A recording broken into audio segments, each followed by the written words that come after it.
Prabowo yang berpidato begitu ya, sehingga tampaknya Prabowo menunjukkan suatu superiornya. Calon Presiden Anies memberikan kesempatan itu kepada calon wakil presidennya untuk berpidato.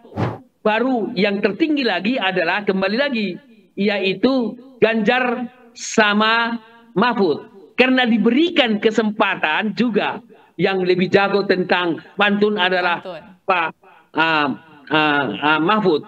Nah, artinya ada kerjasama. Saya terus terang mengatakan Pak Joko Widodo dari segi juridis, hukum, saya kira dia bisa pasti netral, undang-undang. Tetapi apakah Jokowi bisa netral dari sudut psikologis? Saya meragukan. Itu adalah makna bahwa ya Gibran cium tangan berarti bisa dimaknai bahwa Megawati dihormati secara denotatif, gitu ya. Tapi kalau makna mendalam secara konotatif, itu bisa nggak sandiwara itu?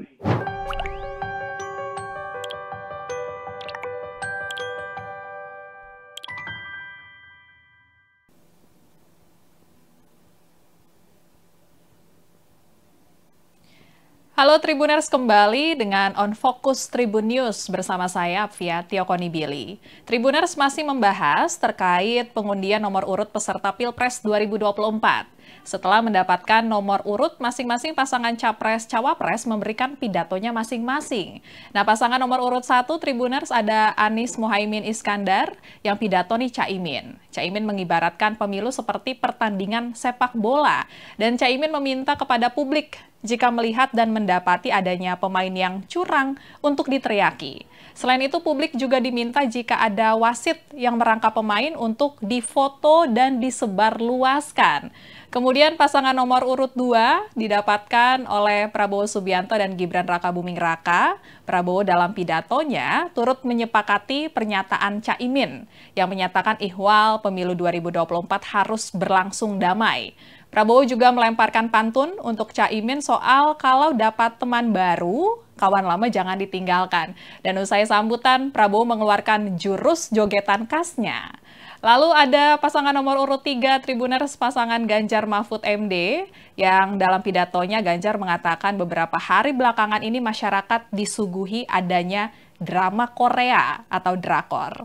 Lalu Ganjar menyebut drama-drama tersebut seharusnya tidak perlu terjadi, dan Ganjar juga membahas kegelisahan suasana kebatinan yang muncul di masyarakat dalam pidatonya. Dan untuk membahas pidato politik para Capres-Cawapres ini Tribuners, kita akan membahasnya dengan pakar komunikasi politik dari Universitas Pelita Harapan, Bang Emrus Sihombing, yang saat ini sudah tersambung melalui Zoom. Halo, selamat sore Bang Emrus. Selamat sore Bu Afia, salam sehat buat Tribuner dimanapun berada. Ya, salam sehat Bang. Kita mau langsung nih Bang, ngebahas mengenai pidato politik dari 3 pasangan Capres-Cawapres kemarin ya Bang ya. Ini apakah menurut Abang terkesan saling sindir atau bagaimana Bang Abang melihat pidato dari ketiganya Bang? Kalau sesama mereka tidak saling sindir, justru saya melihat sindiran itu kepada orang luar dari para kandidat ini. Tapi kalau kita coba gradasikan, jadi Prabowo berada pada gradasi datar gitu ya. Artinya so-so lah, biasa-biasa gitu ya. Dan itu wajar karena memang pasangannya bagian daripada yang direstui oleh pemerintah. Dalam hal ini Pak Joko Widodo kan merestui Gibran. Jadi bisa dikatakan bahwa pasangan ini adalah sebagai sesuatu penjabaran daripada politik daripada pemerintah. Karena Gibran adalah putra Jokowi dan Pak Jokowi menyatakan merestui. Jadi jelas saya kira sangat wajar pidato Prabowo relatif datar. Namun urutan kedua kalau kita gradasi adalah pidatonya Caimin atau pidatonya pasangan Anies dan Caimin, begitu ya. Nah, tetapi saya melihat suatu hal yang bagus, pasangan ini, calon Presiden Anies memberikan kesempatan itu kepada calon wakil presidennya untuk berpidato. Berbeda dengan Prabowo. Prabowo yang berpidato, begitu ya. Sehingga tampaknya Prabowo menunjukkan suatu superiornya dibanding dengan Gibran. Tetapi kalau kita lihat Anies, adalah sosok yang memberikan kesempatan kepada wakilnya. Bahkan Caimin juga menghargai tugas yang diberikan oleh Anies Baswedan tersebut. Nah, kemudian kita melihat bahwa Anies dan Caimin sebagai gradasi tingkat 2. Tingkat pertama tadi yang datar itu adalah Prabowo Gibran. Gradasi yang kedua adalah yaitu Anies dan Caimin. Kenapa? Sederhana melihatnya. Kalau ada katakanlah wasit berperan pemain, kalau kita baca meta meaning, wasit itu kan netral, kan begitu. Artinya orang-orang yang berada di posisi netral jangan ikut jadi pemain lah. Saya kira meta meaningnya itu sangat jelas. Artinya apa? Saya bisa memaknai karena kita orang komunikasi, yaitu jangan yang berperan sebagai orang netral jangan ikut bermain. Yaitu siapa yang netral itu? Tentu pemerintah, KPU, Bawaslu, begitu. Saya kira sangat jelas meta meaning yang disampaikan itu. Jadi pasangan nomor 1 sudah mulai menunjukkan suatu yang lebih kritikal. Baru urutan ketiga, saya kira Ganjar dan Mahfud MD. Saya kira mereka sangat tegas. Artinya gradasinya maka urutan ketiga gitu ya, lebih tinggi lah gradasinya gitu ya. Bahkan menyebut drama Korea. Kan itu diwacanakan oleh Jokowi. Banyak drama drakornya kan gitu. Nah, artinya mencoba mengatakan bahwa jangan sampai terjadilah drakor-drakor itu. Biarlah kata Ganjar adalah berbuat kejujuran sesuai dengan hati dan pikiran. Nah, itu sangat kritikal juga. Jangan misalnya mengatakan jangan drakor, pasti di hatinya dan pikirannya drakor, gitu kan? Nah, itu saya kira sangat kritikal. Dan itu suatu pandangan yang menurut saya sangat jelas.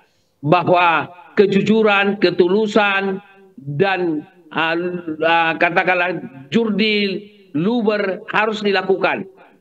Nah, kembali kepada katakanlah Caimin, dia katakan kalau ada viralkan begitu. Nah, dia ingin menunjukkan bahwa kekuatan the power of social media. Jadi partisipasi publik suatu hal yang penting. Nah, kembali ke drakor tadi sebagaimana disinggung oleh pasangan nomor 3, dan itu sebenarnya mengatakan dalam politik kita ada drakor, menurut catatan saya yang pertama kali mengatakan itu kan Joko Widodo. Saya terus terang mengatakan tidak ada manusia yang tidak berdrama. Drakor itu drama Korea, kita ambillah istilah dramanya.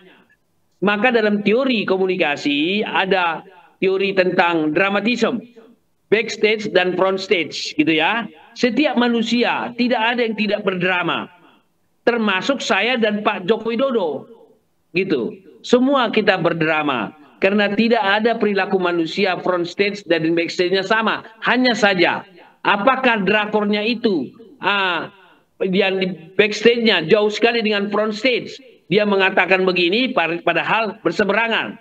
Katakanlah contoh, bukankah Pak Joko Widodo ketika ketemu Bapak Presiden, para calon presiden kita, yaitu Prabowo, Ganjar, dan Anies di istana, ya kan, pemilu netral.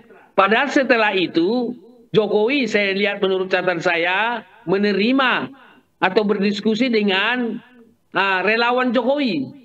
Idealnya kalau tidak drakor, idealnya Jokowi juga menerima relawannya Prabowo, menerima juga relawannya Ganjar, menerima juga relawannya Anies. Jadi jangan hanya satu yang diterima, gitu, supaya tidak drakor. Sama dengan di Istana Negara kemarin, yang diterima sekaligus tiga-tiganya, bagus sekali. Nah, baru kemudian kita lihat, bukankah ada foto Pak Jokowi bersama foto Prabowo? Ada di mana-mana itu. Coba dicek, harusnya kalau tidak drakor, harusnya Pak Jokowi bilang, "Hei, Prabowo, tolong foto-foto saya, walaupun foto kita, aku sebagai presiden, kamu sebagai menteri, tolong diturunkan foto saya, karena sekarang sudah boleh dikatakan bulan politik, gitu ya." Nah, oleh karena itu supaya tidak terjadi drakor itu, idealnya itu diturunkan juga. Satu lagi cek, Bukankah pendukung daripada Prabowo dan Gibran itu adalah PSI, ketuanya Kaesang. Nah, ada foto-foto Kaesang, di belakangnya ada foto Jokowi. Harusnya itu tanda kutip di take down itu. Supaya memang benar netral. Karena drakor itu, drama itu, bukan Koreanya, dramanya ada 3 hal. Pertama, backstage dan front stage berbeda. Panggung depan dan panggung belakang. Yang kedua, drakor juga. Ketika yang diucapkan, kenyataan tidak begitu. Itu drakor juga. Baru kemudian bahwa apa yang dikatakan oleh Caimin, jangan sampai nanti wasit jadi pemain. Nah, orang-orang yang sifatnya netral, jangan jadi tanda kutip, direct atau indirectly menjadi pemain juga. Saya terus terang mengatakan, Pak Joko Widodo dari segi juridis, hukum, saya kira dia bisa pasti netral, undang-undang. Tetapi apakah Jokowi bisa netral dari sudut psikologis? Saya meragukan. Karena relasi antara anak dan bapak itu pasti terjadi hubungan psikologis. Jadi secara psikologis kejiwaan sulit untuk netral. Baru kemudian dari sudut sosiologis, interaksi. Tidak mungkin mereka tidak berinteraksi selama pemilu ini kan. Ketika mereka berinteraksi akan ada pembicaraan informal. Begitu ya. Antar ayah dengan anak. Saya kira itu sulit untuk netral secara sosiologis. Baru kemudian secara antropologis, budaya. Kan ada budaya keluarga. Kan ada kebiasaan dalam keluarga, kebiasaan sebagai bagian dari budaya. Di situ mereka bisa memperbincangkan tentang sesuatu. Jadi terus terang saya mengatakan bahwa ketika anaknya maju, sulit netral, ini sudah kajian akademik. Secara psikologis, secara sosiologis, dan secara antropologis sulit itu. Pertanyaannya adalah, andaikan anak Pak Emrus saya ini jadi presiden, dan anak saya maju calon wakil presiden dengan situasi yang terjadi seperti ini, saya pastikan saya tidak netral dari sudut sosiologis, psikologis, dan antropologis. Semua manusia. Maka saya terus terang mengatakan meragukan netralitas itu dari sudut aspek. Tapi dari segi hukum mungkin. Begitu ya. Nah, kemudian dari aspek politik. Apakah bisa netral? Sulit juga. Karena politik itu kan bicara kekuasaan. Nah, ketika misalnya dikatakan direstui, itu kan apakah bisa dikatakan jadi netral? Saya orang tua kan hanya mendoakan dan merestui. Merestui itu sudah suatu pernyataan yang tidak netral. Lain kalau dikatakan begini. Sebagai orang tua tugasnya tidak hanya 2 loh.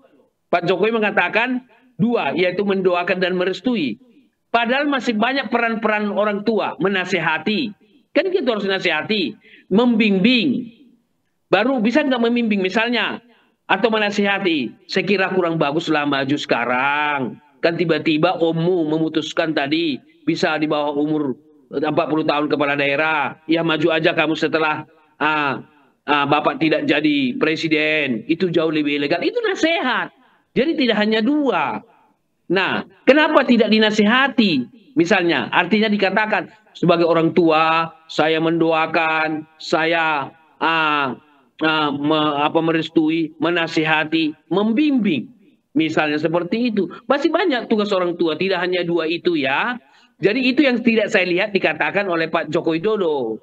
Yaitu membimbing, menasihati, atau bila perlu menegur. Karena orang tua boleh dong menegur anak. Kalau istilah bahasa lapangannya dijewer gitu kan. Bisa, tapi jangan sampai kekerasan ya. Nanti undang-undang kekerasan tidak boleh dijewer sampai luka, sampai apa. Dijewer dalam pengertian menegur lebih tegas lagi. Jadi oleh karena itu saya pikir keilmuan kita di Indonesia sudah bisa membaca itu. Jadi pakar-pakar kita banyak. Coba kita lihat misalnya pakar hukum tata negara. Coba kita lihat misalnya para budayawan kita ngomong yaitu Muhammad Gunawan. Sampai meneteskan air mata loh. Coba kita simak itu. Baru kemudian muncul lagi tulisan adalah anak haram konstitusi ya. Di Tempo. Coba dibacalah itulah. Sangat jelas sekali itu.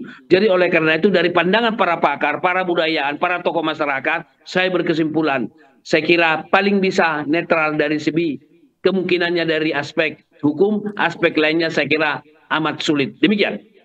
Oke, Bang Emrus. Nah, ini balik lagi ke pidato saat pengambilan nomor urut. Tadi kan Abang bilang ya, kayaknya ini ada Prabowo mengambil alih gitu, nggak memberikan kepada Gibran untuk berbicara seperti Pak Anies memberikan kepada Caimin. Nah, apakah ini terlihat seperti ingin melindungi gitu, Bang? Karena kan saat itu hadir juga Bu Megawati dan kita juga mungkin melihat ya ada ketegangan gitu di wajah dari Mas Gibran, apalagi pas ngomong di depan, berdiri mendampingi Pak Prabowo, center gitu, set depannya langsung Ibu Megawati. Gimana menurut Abang?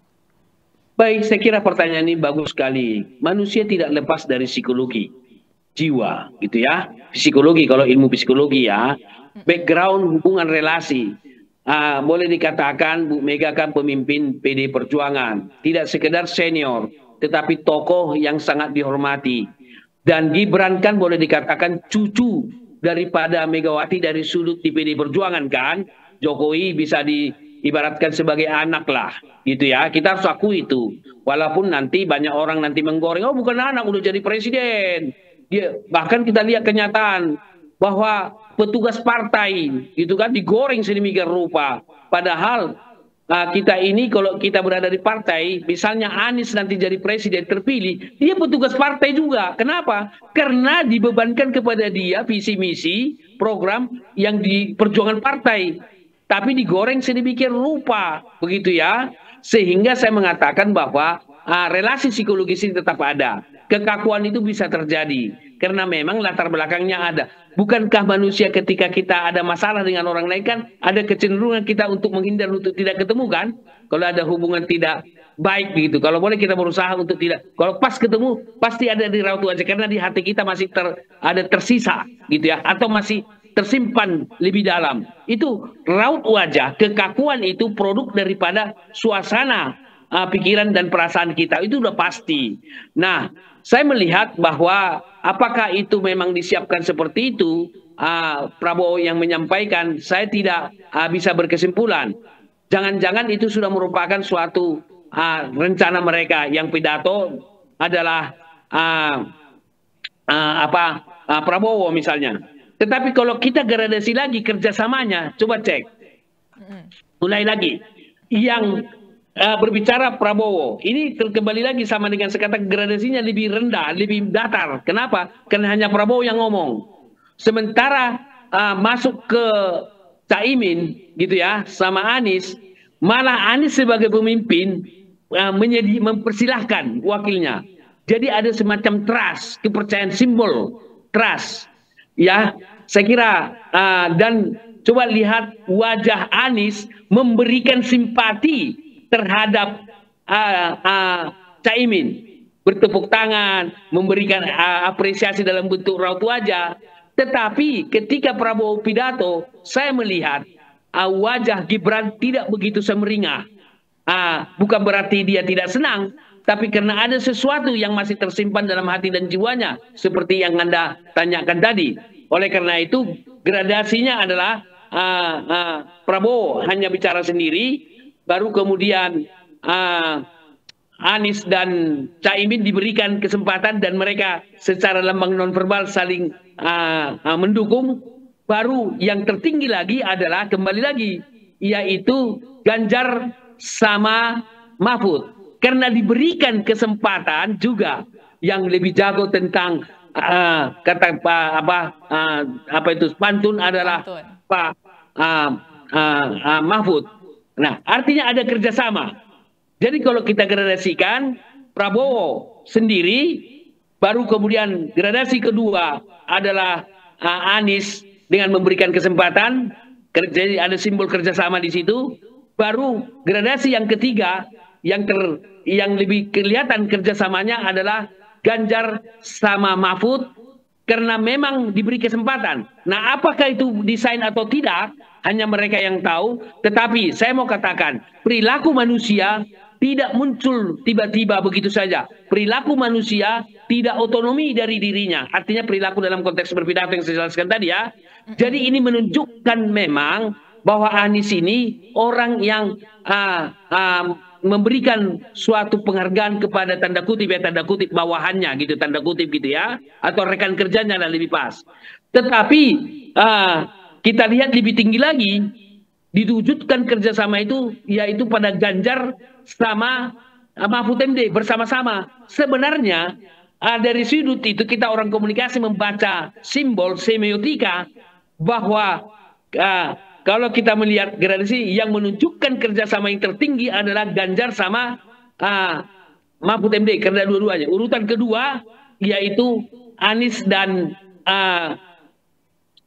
Caimin. Urutan yang ketiga ya yang menurut saya lebih menunjukkan powerfulnya adalah Prabowo. Sedikit pun tidak memberikan kesempatan kepada Gibran. Sekalipun misalnya ngobrol seolah-olah ada sesuatu yang diomong, tidak sama sekali. Nah ini sebenarnya kalau kita orang komunikasi, orang psikologi sudah bisa membaca ini. Mana sosok calon yang menunjukkan kerjasama sinergi satu dengan yang lain, mana yang menunjukkan, nah ini lihat ini foto ini. Coba posisi Gibran kan, tidak terlihatan senyum, sesuatu apapun. Beda dengan Anies. Langsung mengaku begini, senyum-senyum dia melihat pantunnya Caimin, pidatonya dengan menyebut bermain ibarat main bola. Sekira ini lambang nonverbal yang tidak bisa dinafikan. Demikian. Oke, berarti masih terlihat ya Bang ya ketegangan di kubu Prabowo dan Gibran saat ini. Oke, Bang, ngomongin pantun nih Bang, ini kan kemarin di momen kemarin ini adu pantun memang ya sudah menjadi budaya kita juga ya Bang ya. Apa perlu Bang nanti pas lagi debat di openingnya kita pakai dulu adu pantun gitu Bang untuk merilekskan suasana. Kayak boleh nih Bang walaupun isinya tetap ada sindiran-sindiran ya Bang ya. Saya kira pantun itu sangat bagus, itu budaya Indonesia, luar biasa. Saya kadang-kadang merenung gitu ya, kenapa kita tidak lahirkan teori komunikasi berbasis pada fenomena pantun. Hanya di Indonesia pantun itu, menurut catatan saya, kalaupun ada di Malaysia, karena kita sama-sama Melayu bisa jadi. Tapi saya melihat bahwa itu adalah katakanlah original, genuinnya Indonesia. Nah pantun ini bagus sekali. Kadang-kadang kita mengkritik orang dengan pantun, yang kita kritik itu tertawa, tersenyum, tapi pesan kita masuk, gitu loh.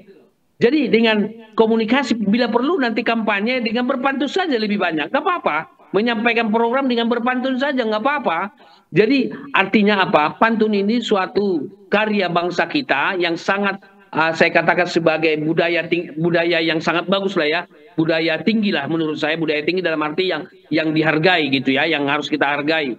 Karena apa? Bisa saja kita memuji seseorang dengan pantun, mengkritik seseorang dengan pantun gitu ya, tetapi orang yang kita puji, orang yang kita kritik, mereka tertawa, maka pesan pantun meresap di dalam diri audiens kita, halayak kita, pada peta kognisi maupun kepada alam rasa, termasuk juga kepada hati nurani. Gitu ya, saya kira KPU bisa saja mengeluarkan peraturan itu. Wajib berpantun dimulai di awal dan di akhir. Jadi KPU harus juga progres. Jangan takut membuat peraturan yang terbaik untuk Indonesia. Bikin lagi peraturan tambahan. Wajib membuat pantun di awal. Karena itu budaya kita loh, budaya kita nggak apa-apa. Sesuatu yang, jadi KPU jangan kaku dengan peraturan yang sudah ada. Bila perlu diperkaya dengan peraturan-peraturan baru. Misalnya contoh, kemarin tadi malam saya live di Radio El Sinta, saya tawarkan juga mereka itu ada suatu aturan baru di bidang sosial media, misalnya, seperti itu. Jadi nggak apa-apa, demi untuk kebersamaan kita. Nah dalam konteks itu saya kira bagus sekali APIA mengemukakan ini, supaya menjadi suatu kewajiban, gitu ya. Tidak hanya sekedar saran yang diberikan APIA dan Emrus, tapi legalkan dalam bentuk peraturan KPU. Minimal di awal 1, di akhir minimal 2 pantun. Misalnya, buat saja, bagus sekali itu pantun itu. Demikian. Oke Bang, ini juga bisa jadi trik mungkin ya Bang ya, buat tim pemenangan para capres dan cawapres saat ini nih, pantun gaya komunikasi yang saat ini paling enak, paling santai gitu ya Bang ya. Mau bisa saya jelaskan dari sudut komunikasi. Pertama, pantun itu punya daya persuasi. Ya. Pantun itu menunjukkan egaliter, kesetaraan. Yang ketiga, pantun itu pesan bisa sampai, apakah itu bentuk kritik atau apa, tetapi halayak bisa menyerapnya dengan senang hati. Tidak merasa dikritik, tidak merasa direndahkan, begitu. Jadi 3 kelebihan pantun. Saya kira ini kita biasakan saja. Tidak harus misalnya ketika pilpres, ketika kita masuk kantor, kita berpantun aja. Kenapa sih budaya Indonesia? Contoh misalnya Ibu, Jepang masih pakai kimononya loh Ibu. Gitu kan budaya mereka. Baru kemudian Inggris masih memakai misalnya acara pernikahan raja masih pakai kuda yang zaman dahulu itu dengan setting, maksudnya dengan setting kuda yang zaman dulu dipertahankan. Sekarang ada nilai budaya kita pantun.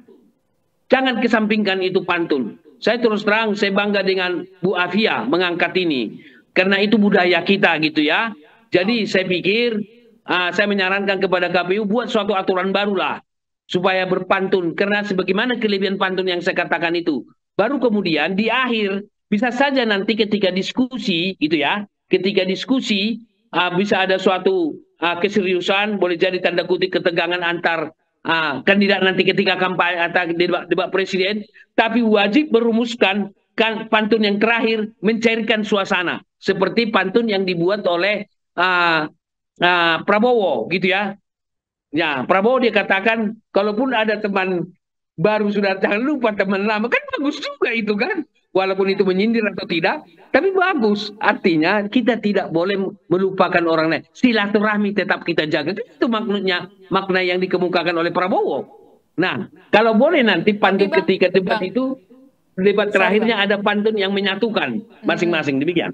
Oke Bang, tapi terlihatnya ini ya Bang ya, kalau misalnya kita lihat ke momen kemarin setelah Prabowo memberikan pantunnya, suasana cair, kemudian dari kubu Amin juga menanggapinya juga dengan santai, ketawa ngelihat pantun dari Pak Prabowo, terus di akhirnya mereka kan saling tos nih, dua kubu ini ya Bang ya. Seakan-akan kayaknya dua kubu ini tuh akrab banget, pro banget, sedangkan yang satu tuh nggak diajak gitu Bang. Ini gimana Bang kalau Bang lihatnya Bang?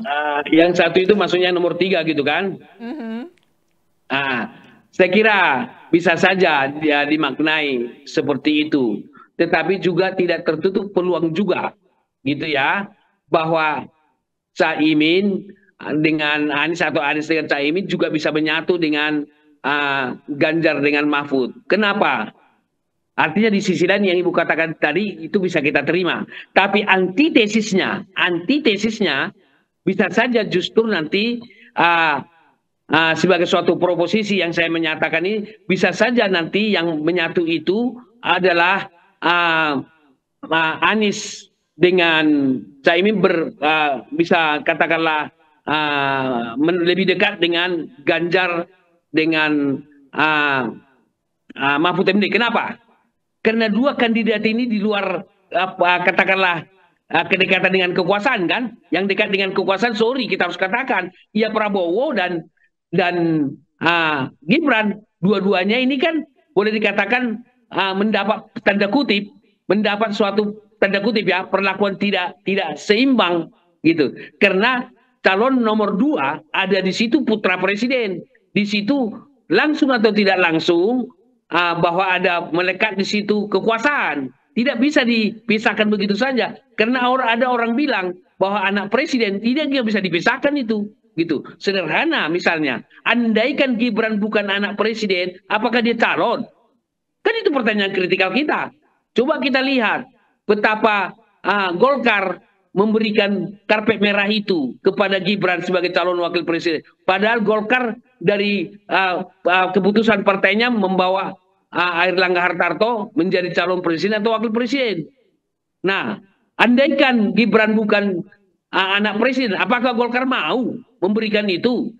Gitu, itu pertanyaan kritikal kita. Oleh karena itu tidak, sebagai antitesis yang Ibu katakan tadi, ialah justru bisa peluang menyatunya antara Anies dengan pasangannya, Ganjar dengan pasangannya, karena secara sosiologis orang yang punya perasaan yang sama akan cenderung menyatu. Perasaan yang sama apa? Yaitu sama-sama mereka tidak ada di garis kekuasaan itu. Sehingga bisa saja, saya tidak tahu nanti putaran pertama siapa yang kalah gitu ya. Pasti putaran pertama pasti ada yang kalah. Lalu yang kalah ini merapat ke siapa gitu ya. Nah, saya kira kalau langsung saya sebutkan nggak enak. Seolah-olah saya mendahului pemilu yang dibuat oleh rakyat yang berdaulat. Tapi salah satu udah pasti kalah. Nah, rakyat bisa melihat kira-kira kemana jika ini yang kalah, ya di exercise saja, maka akan masuk putaran kedua yang ini. Yang kalah ini berlabuh kemana dukungannya, saya kira akan cenderung berlabuh kepada yang sifatnya homogenitas politik. Demikian. Oke, siap Bang. Ini kita mau ngomongin soal nomor urutnya ya Bang ya. Dari 1, Ya. 2, 3 udah ketahuan siapa aja, dan menurut Abang keuntungan politik apa nih Bang buat masing-masing paslon terkait dengan nomor urut yang didapatkan Bang? Baik, saya akan bicara konsep komunikasi Bu. Nomor 1, 2, 3 atau nomor berapa pun itu kan simbol. Simbol komunikasi dalam hal ini non verbal. Kata itu simbol verbal. Kata maupun simbol nonverbal tak bermakna. Manusia yang memberikan makna terhadap simbol. Itu kata konsep komunikasi. Jadi simbol itu nanti dimaknai jadi apa? Gitu ya. Katakanlah misalnya simbol nomor 1 bisa dimaknai sebagai amin, gitu kan? Atau dimaknai sebagai keberuntungan misalnya. Nomor 2 dimaknai sebagai simbol 2 misalnya victory, gitu ya. Baru kemudian nomor 3 bisa dimaknai sebagai persatuan Indonesia, gitu. Sila ketiga dari Pancasila. Nah, oleh karena itu bahwa nomor 1, nomor 2, nomor 3 sebagai simbol tidak akan mempengaruhi elektabilitas daripada 3 kandidat.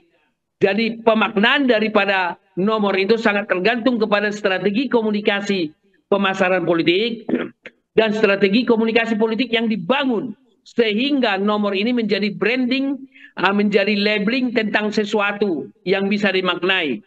Nah, saya melihat bahwa tim kampanye mereka, tim sukses mereka harus membangun branding 1 itu apa, branding nomor 2 itu apa, branding nomor 3 itu apa. Itu yang pertama. Yang kedua, bahwa ketika itu sudah dibangun brandingnya tersebut, maka sangat tergantung lagi branding itu punya relasi nggak, artinya terintegrasi nggak dengan program yang ditawarkan. Kalau visi misi saya pikir sangat abstrak ya, sulit untuk kita mendiskusikan itu karena sangat ideal dan sangat abstrak. Nah, kita bicara pada level program yang akan ditawarkan. Nah, program yang mereka tawarkan itu nyambung nggak dengan brand image 1, 2, dan 3 atau image yang dibangun ya tentang hal itu. Kalau nyambung saya kira akan lebih bisa diterima masyarakat. Katakanlah misalnya branding nomor 1 atau nomor 1 di branding sebagai apa, gitu ya. Namun saya harus jelaskan bahwa ketika orang memilih sebenarnya ada beberapa faktor, yang ada 2 faktor utama sehingga orang memilih dari salah satu kandidat ini. Pertama adalah program yang ditawarkan untuk memecahkan berbagai persoalan sesuai dengan segmented. Misalnya masyarakat generasi Z, milenial misalnya, yang mencapai 50% kalau itu gabung dua-duanya. Nah, program apa yang mereka tawarkan tetapi didesain dengan keanak-mudaan, kemilenialan. Jadi oleh karena itu gimmick menjadi suatu hal yang penting. Jadi kombinasi antara program dan gimmick, gitu ya. Itu harus dikombinasi karena saya mengikuti suatu diskusi, ternyata orang-orang sebagian dari yang generasi Z ada yang memilih bukan karena program, tetapi memilih karena misalnya ada yang lucu-lucu. Katakanlah salah satu kandidat itu penyenang hewan peliharaan misalnya, hewan peliharaan ya. Wah, saya pilih dong, aku suka itu. Atau ada orang memilih gimmicknya, wah saya suka pasangan ini karena anaknya ganteng loh. Nah, gitu. Jadi artinya apa? Kombinasi antara gimmick dan program itu harus menjadi diperhatikan karena banyak orang memilih bukan karena program, gitu ya. Justru karena misalnya penampilan, gaya bahasa, tutur kata, dan termasuk di dalamnya Ibu, mohon maaf, kegantengan. Tidak tertutup kemungkinan mak-mak milih karena kelembutan seorang pria itu. Karena katakanlah kebijakan atau katakanlah seorang calon tersebut dilihat sebagai orang yang bijak, sebagai cermin daripada seorang ayah yang lembut dan lain-lain sebagainya. Saya kira mak-mak akan bisa menyimpulkan. Sementara seorang mak-mak bisa menentukan loh kemenangan. Demikian. Oke, siap Bang. Nah ini balik lagi ke pidato pada pengundian nomor urut kemarin ya Bang ya. Kalau misalnya banyak Ya, anggapan pidato Ganjar kemarin ini bersifatnya kan ofensif. Sementara dari Caimin maupun Prabowo ini sifatnya defensif. Nah ini menurut Abang gimana nih Bang tanggapannya? Dan menurut Abang gaya komunikasi dari ketiganya yang diusung saat ini tuh seperti apa Bang? baik. Sama seperti yang saya katakan tadi, ofensif atau defensif dan lain-lain sebagainya. Itu sama dengan yang saya jelaskan tadi begitu saya gradasi gitu ya. Tapi istilah yang saya pakai adalah lebih kritikal gitu ya. Jadi bukan berarti ofensif atau defensif, bisa saja orang bisa membuat suatu kategori itu karena kategori tidak ada alat ukurnya. Tetapi kalau saya urut dari sudut kategori yang saya buat, karena kan peneliti atau seseorang membuat kategori sesuatu kan subjektif, tergantung orang yang membuat kategorinya. Saya melihat bahwa kategorinya adalah bahwa Prabowo sama Gibran pada kategori datar, karena itu wajar. Karena tidak akan mungkin dia mengkritik pemerintah gitu ya. Karena mereka itu adalah direstui oleh pemerintah gitu. Kita sebutlah kata direstui. Kalau saya sebut nanti didukung, saya dikritik lagi nanti. Saya sebut kata direstui karena sudah diucapkan saja. Andai kan tidak diucapkan, mungkin saya tidak berani mengatakan direstui begitu kan? Mana direstui kan begitu. Nah, baru gradasi kedua adalah yaitu Caimin. Karena Caimin sudah mengatakan secara tegas loh. Jadi saya tidak mengatakan ofensif gitu ya. Kalau ada apa namanya juri jadi pemain keras itu kalau mau jujur, iya kan, arahnya jelas itu kemana itu gitu kan, gitu. Jadi saya kira ini lebih gradasinya lebih memang lebih jelas gitu ya. Gradasi yang ketiga adalah lebih jelas lagi, yaitu Ganjar sama Mahfud. Pertama adalah kejelasan yang dikemukakan, hati dan pikiran harus sama gitu, kira-kira begitu. Jadi jujur tapi hati juga harus jujur kan begitu. Karena acap kali ada orang lain di bibir, lain di hati, kan begitu.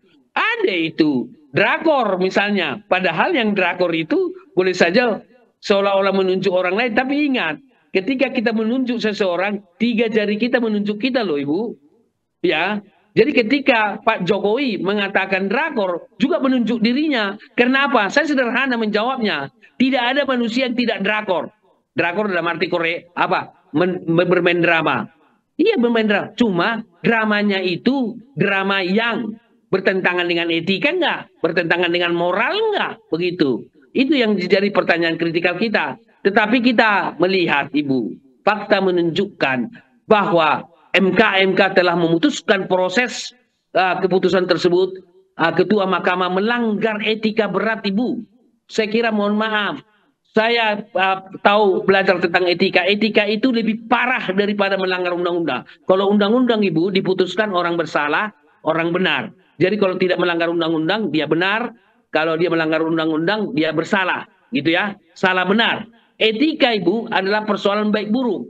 Orang melanggar etika, orang buruk. Orang katakanlah tidak melanggar etika, orang baik. Jadi kalau Ibu dan saya orang baik, janganlah melanggar etika. Nah, sementara teman kita Ketua Mahkamah Konstitusi sudah diputuskan kan melanggar etika berat.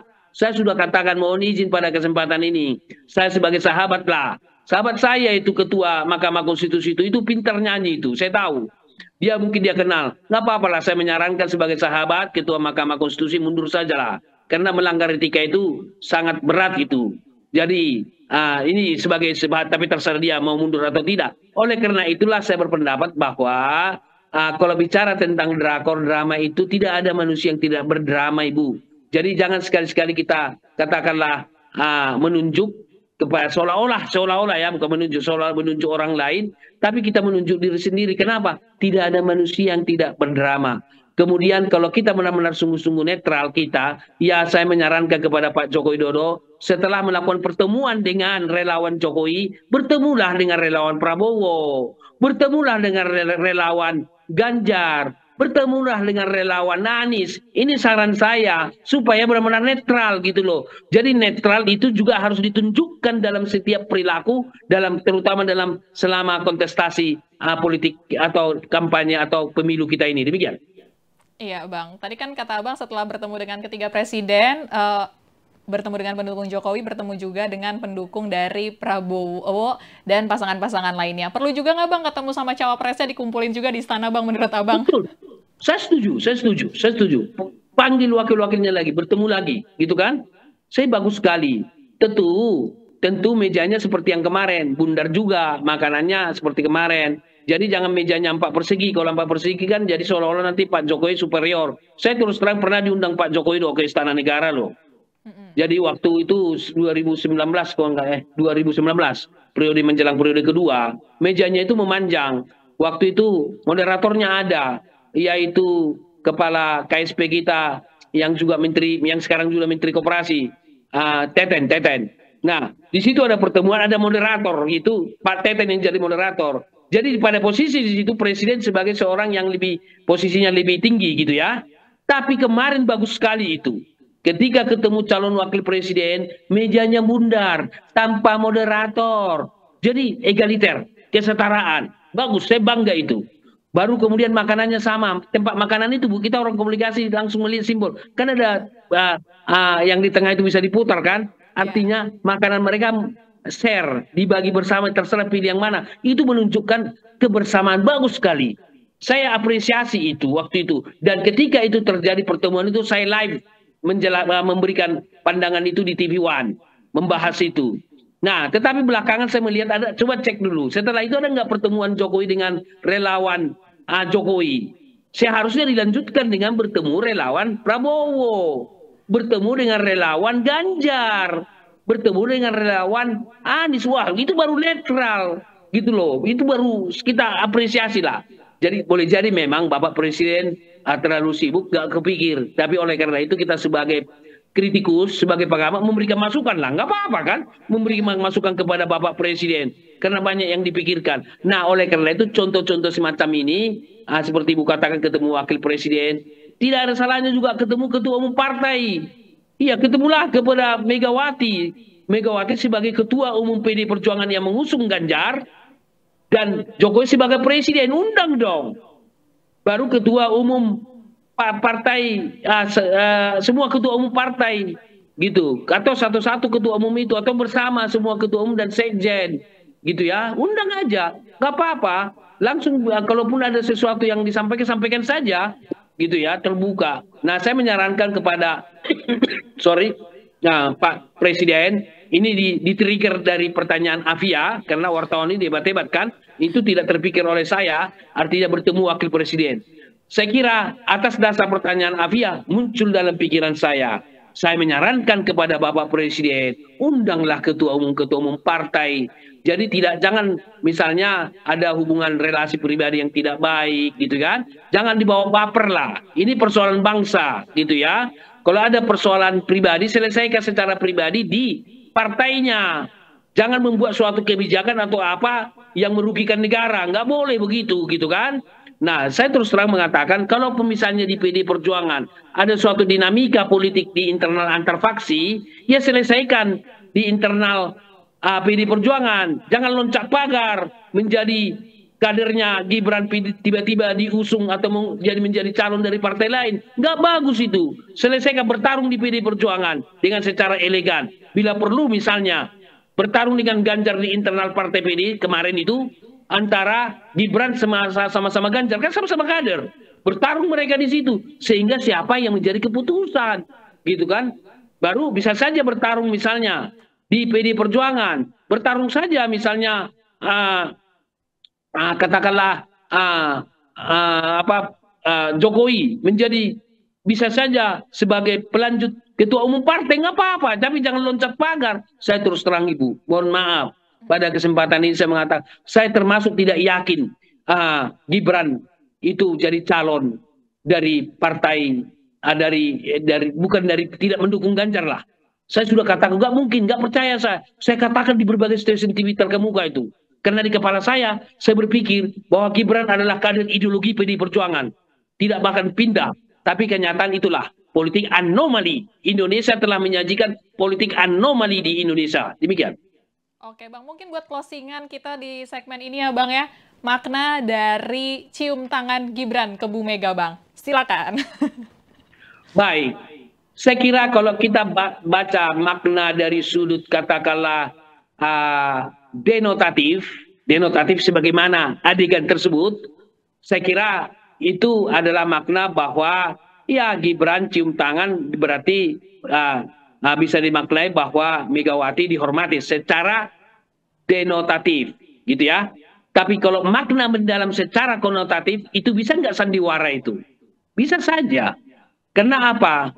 Saya bisa juga dimaknai sebagai cium tangan seperti itu menunjukkan bahwa dia adalah orang yang menghormati Megawati, kan begitu. Dia sekalipun calon wakil presiden tetap menghormati, bisa saja dari arti denotatif. Dan tapi dari sudut konotatif kita harus lihat konteksnya, harus lihat latar belakangnya, gitu. Saya berpendapat bahwa apakah hatinya seperti cium tangan itu menghormati Megawati? Kalau menurut saya, kalau dia sungguh-sungguh menghormati Bu Megawati, dia tidak akan loncat menjadi calon daripada di luar PDI Perjuangan, atau tidak akan loncat tidak mendukung Ganjar. Jadi sangat tergantung. Jadi apa yang kita sampaikan, apa perilaku kita itu bisa itu sandiwara, gitu ya. Jadi jangan dimaknai sebagai adegan yang terjadi. Kalau adegan sebagaimana adanya, ya itu artinya bahwa Gibran menghormati Megawati, kan begitu, karena cium tangan.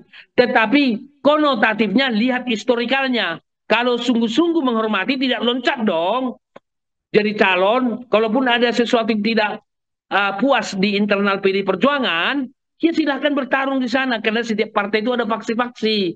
Jangan tinggalkanlah. Lalu kemudian, kalaupun misalnya kita lihat, kalau sudah menjadi calon, kembalikan dong KTA, kartu itu. Gentle dong, gitu loh. Jangan misalnya sudah ditinggalkan, tapi kartu tidak dikembalikan. Kartu, kalau itu ibarat pindah KTP, gitu loh. Pindah rumah. Kita kan harus urus kartu keluarga, pindah kan. Jangan pindah ke daerah lain, tapi kartu keluarga yang lain kita pakai. Masih kita pakai. Kembalikan. Nah itu. Jadi artinya memahami suatu cium tangan atau perilaku apapun, kita lihat dari konotatif, denotatif. Makna holistiknya, makna paripurna, makna yang sesungguhnya ada pada konotatif. Yang kita lihat tidak sekedar adegan itu saja. Jadi saya berpendapat bahwa kami orang-orang komunikasi bisa membaca, memahami tentang semiotika. Memang ada teori semiotika. Banyak pakar-pakar yang membahas tentang itu. Ini bukan berarti perdukunan, menduga-duga, enggak lah. Ada itu teori semiotika. Kalau dibaca teori-teori semiotika, misalnya Saussure misalnya sangat mengatakan itu secara gamblang, memahami simbol-simbol. Sama dengan ibu, ketika ibu menjelaskan makna saya ini, apa penjelasan kalimat saya, ibu bisa memaknai kalimat saya ini. Bisa ibu sudah berkesimpulan, emosi itu ke nomor 1, nomor 2, nomor 3, nggak apa-apa. Memang bisa saja itu dimaknai, nggak apa-apa gitu ya. Saya kira suatu hal yang wajar gitu ya. Demikian. Oke, siap Bang Emrus. Terima kasih obrolannya siang ini ya Bang ya, mengenai makna-makna dari gimmick-gimmick selama proses pengambilan nomor urut kemarin. Terima kasih ya Bang atas waktunya siang ini ya Bang ya. Baik, terima kasih Bu Afia. Salam sehat buat kita semua, terhadap terutama Tribuner dimanapun berada. Selamat siang. Siap, salam sehat juga Bang. Ya Tribuners, itu dia tadi perbincangan kita dengan pakar komunikasi politik dari Universitas Pelita Harapan, Bang Emrus Sihombing, terkait dengan makna-makna pidato politik para capres dan cawapres saat pengundian nomor urut kemarin. Terima kasih sudah menyaksikan Tribuners, nantikan informasi terupdate lainnya hanya di YouTube Tribun News. Saya Fia Tiakonibili, pamit undur diri, sampai jumpa.